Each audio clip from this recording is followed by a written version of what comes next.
আমি এই মুহূর্তে যে জায়গায় আছি, মহামৃত্যুঞ্জয় মন্দিরের একটা কূপে রয়েছে, সেই কূপটা হচ্ছে ধন্বন্তরী কূপ। এই হচ্ছে ধন্বন্তরী কূপ। আর এইটা সম্পর্কে বলে রাখি যে এই কূপের জল যে পান করবে সমস্ত রোগের ঔষধি গুণ এই কূপের মধ্যে রয়েছে। তো সবাই আসবে যখন এই কূপের জল অবশ্যই পান করবে। এই যে হচ্ছে সেই জলের কূপ। পুরাণ মতে ধন্বন্তরী হলেন সমস্ত রোগ নিরাময়ের জন্য বিষ্ণুর এক অবতার।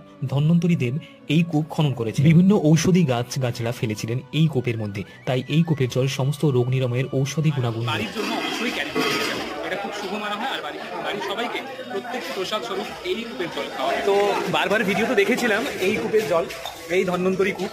তো দেখো এখানে সবাই জল পান করছে, বাড়ির লোকের জন্য সবাই নিয়ে যাচ্ছে। এই কূপটার নাম হচ্ছে ধন্বন্তরী কূপ। দেখো সবাই এখান থেকে জল নিচ্ছে, খাচ্ছে। কালভৈরবের মন্দিরের ঠিক অপোজিট দিকের যে রাস্তাটা রয়েছে মহামৃত্যুঞ্জয় মন্দির যাবার, সেই দিকেই হচ্ছে এই ধন্বন্তরী কূপ। যদি ভালো লাগে অবশ্যই লাইক কমেন্টে পাশে শেয়ার করো। জয় জয় শ্রী